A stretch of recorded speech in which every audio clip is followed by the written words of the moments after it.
दुर्योधन और कर्ण की दोस्ती की मिसाल आज भी त्याग के रूप में देखी जाती है। भले ही खून का रिश्ता नहीं था, लेकिन कर्ण ने खून के रिश्ते से भी ज्यादा निभाया था। आज की कहानी में भी एक लड़का अपने दोस्ती का फर्ज कुछ इस तरीके से निभाता है, और जब इसका असलियत लोगों को मालूम चलता है तो वाकई में इसको सुनने के बाद से हर किसी का सिर शर्म से झुक जाता है। नमस्कार, सलाम, सत श्री अकाल। मैं रजनीश और आप देख रहे हैं माही न्यूज। दोस्तों, आज की जो कहानी मैं आपको सुनाने वाला हूँ, दरअसल यह सच्ची घटना है पंजाब प्रदेश की। पंजाब प्रदेश का एक शहर पड़ता है अमृतसर, और इसी अमृतसर का एक गांव पड़ता है शेरो बग्गा। और इसी शेरो बग्गा गांव का रहने वाला एक लड़का है जिसका नाम है जतिंदर सिंह। जतिंदर, जिसकी उम्र अभी मात्र 20 साल के आसपास है। जतिंदर के पिता का नाम तरसेम सिंह, जो इसी इलाके के एक बहुत बड़े जमींदार हैं। तरसेम सिंह जो दो शादियां कर चुके हैं, लेकिन इसके बावजूद उनकी दोनों पत्नियां इस दुनिया में नहीं है। पहली पत्नी से उनके 4 बच्चे हैं, जिसमें से 2 बेटी और 2 बेटा। दूसरी पत्नी से 3 बच्चे हैं, जिसमें से 2 बेटी, छोटा बेटा जतिंदर। दरअसल जतिंदर जो अपने ही इलाके के एक हाई स्कूल में पढ़ाई करता है। बात कर रहा हूं मैं 1 जुलाई की रात्रि के करीब 9 बजे के आसपास। दरअसल घर के आंगन में जतिंदर और उसके पिता दोनों बैठ करके एक दूसरे से बातचीत कर रहे थे। उसी वक्त ही जतिंदर के मोबाइल पर एक फोन आता है।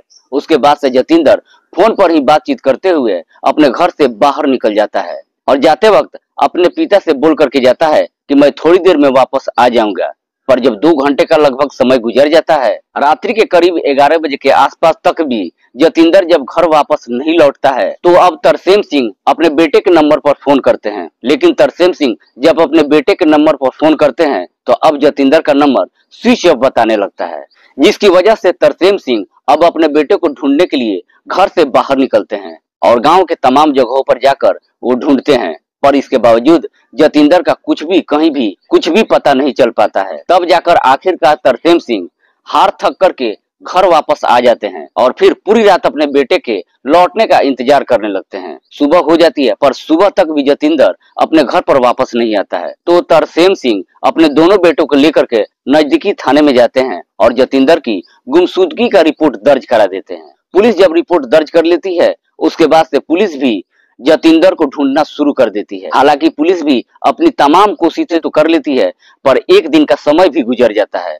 पर इसके बावजूद जतिंदर के बारे में पुलिस को भी कुछ भी नहीं मालूम चल पाता है। और जब 24 घंटे का लगभग समय गुजर जाता है, उसके बाद से पुलिस अब जतिंदर के बारे में पता लगाने के लिए उसके मोबाइल नंबर का कॉल डिटेल्स निकालती है। डिटेल्स को जब वो चेक करती है तो मालूम चलता है कि जतिंदर एक नंबर पे आखिरी बार बातचीत कर रहा था, वह नंबर किसी सुखविंदर सिंह के नाम पर रजिस्टर्ड है। सुखविंदर, जिसकी उम्र है लगभग 22 साल के आसपास, जो जतिंदर के ही गांव का रहने वाला है। दरअसल यह सुखविंदर सिंह जो कोई और नहीं बल्कि जतिंदर के ही बचपन का जिगरी दोस्त होता है। पुलिस को जब इस तरह का डिटेल्स मिल जाता है तो 4 जुलाई को सुखविंदर के घर पर जाती है और फिर सुखविंदर से पूछताछ करने के लिए उसे लेकर थाने में आ जाती है। और पुलिस जब सुखविंदर से जतिंदर के बारे में पूछताछ करती है तो सुखविंदर भी पुलिस वालों को जवाब देते हुए कहता है कि हाँ साहब, 1 जुलाई को रात्रि के वक्त मैंने ही जतिंदर के नंबर पर फोन किया था और उसे मिलने के लिए बुलाया भी था। लेकिन जब हमारी मुलाकात हो गई, उसके बाद से जतिंदर वापस अपने घर चला गया। पुलिस थोड़ी देर सुखविंदर से पूछताछ करने के बाद आखिरकार उसे छोड़ देती है। लेकिन इस बात की जानकारी जब जतिंदर के पिता तरसेम सिंह को मालूम चलता है कि सुखविंदर ने ही आखिरी बार उसके बेटे से बातचीत किया था, 4 जुलाई को ही तरसेम सिंह थाने में जाते हैं और जाकर के पुलिस वालों से कहते हैं कि साहब, सुखवीर ने ही मेरे बेटे को गायब किया है। हालांकि पुलिस जब तरसेम सिंह से इसकी वजह पूछते हैं तो तरसेम सिंह तो पुलिस वालों को जवाब देते हुए कहते हैं कि साहब, सुखवीर की एक छोटी बहन है जिसका नाम है अंजलि। दरअसल मेरे बेटे जतिंदर और अंजलि के बीच में प्रेम प्रसंग चल रहा था। हो सकता है सुखवीर इसी वजह से मेरे बेटे को गायब किया होगा। तरसेम सिंह जब यह सारी बातें पुलिस को बताते हैं तो पुलिस को भी कहीं न कहीं तरसेम की बातों में दम नजर आती है। इसलिए पुलिस फिर से सुखवीर के घर पर जाती है और सुखवीर को गिरफ्तार करके थाने में लेकर आ जाती है। इस बार पुलिस सुखवीर से काफी सख्ती से पूछताछ करती है। पुलिस जैसे ही अपनी थोड़ी सी सख्ती दिखानी शुरू करती है तो आखिरकार सुखवीर पुलिस के सामने रोते हुए पुलिस वालों से कहता है कि साहब, जतिंदर अब इस दुनिया में नहीं है। दरअसल मैंने उसको इस दुनिया से हटा दिया है। लेकिन सुखवीर जब जतिंदर की पूरी कहानी बताता है तो वाकई में इसे सुनने के बाद खुद पुलिस भी कुछ देर तक सुखवीर के चेहरे की तरफ देखती रह जाती है। सुखवीर के पिता का नाम है बलबीर सिंह, जो अपने गांव के एक मध्यम वर्गीय परिवार के रहने वाले हैं। बलबीर सिंह के कुल 2 बच्चे हैं, जिसमें से एक बेटा है और एक बेटी, और बेटे का नाम है सुखविंदर सिंह, बेटी का नाम है अंजलि। अंजलि जिसकी उम्र है लगभग 16 साल के आसपास, जो अपने ही इलाके के एक हाई स्कूल में पढ़ाई करती है। हालांकि अंजलि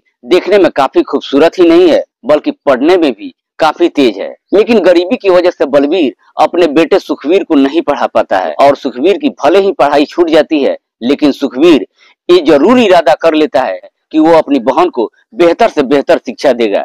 इसलिए सुखवीर जो भी पैसा कमाता है अपनी बहन की पढ़ाई में खर्च कर देता है। लेकिन अंजलि जैसे ही 16 साल की उम्र में जवानी के दहलीज पर कदम रखती है, पढ़ाई के दौरान ही अपने ही भाई के दोस्त जतिंदर के साथ में प्रेम प्रसंग शुरू हो जाता है। और जब अंजलि और जतिंदर के बीच में प्रेम प्रसंग शुरू होता है, तो उसके बाद से दोनों एक दूसरे से बातचीत ही नहीं करते हैं, बल्कि जब भी उन्हें मौका मिलता है मुलाकात भी कर लेते हैं। शुरू में तो इस बातचीत की जानकारी किसी को नहीं मालूम चलता है, पर जैसे ही कुछ महीनों का समय गुजरता है, आखिरकार एक दिन इस बात की जानकारी अंजलि के भाई यानी कि सुखवीर को मालूम चल जाती है। सुखवीर को जब यह मालूम चलता है कि उसकी बहन का उसके दोस्त जतिंदर के साथ में ही प्रेम प्रसंग चल रहा है, तो यह जानकर के सुखवीर को काफी बुरा लगता है।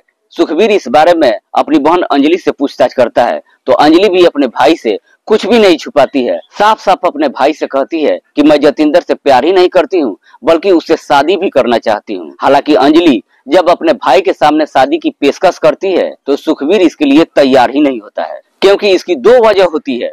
रीति रिवाज के तहत जतिंदर और अंजलि, जो दोनों एक ही गाँव के थे और एक ही गाँव के रहने वाले लड़के और लड़कियों की शादी नहीं हो सकती है। दूसरी सबसे बड़ी वजह थी कि जतिंदर के ऊपर पहले से ही एक मुकदमा दर्ज था। अपनी बहन को काफी समझाने बुझाने की कोशिश करता है, और साथ ही साथ जाकर अपने दोस्त जतिंदर से भी मुलाकात करता है, और जतिंदर के सामने अपना दोनों हाथ जोड़ करके उसे विनती करते हुए कहता है कि तुम मेरी बहन का पीछा छोड़ दो, उसकी जिंदगी मत बर्बाद करो, मैं उसे पढ़ा लिखा करके उसका बेहतर करियर बनाना चाहता हूँ। हालांकि सुखवीर जब जतिंदर के सामने अपनी दोस्ती का हवाला देता है, तो आखिरकार जतिंदर भी सुखवीर से वादा कर लेता है कि ना तो वह कभी अंजलि से बात करेगा और ना ही मुलाकात करेगा।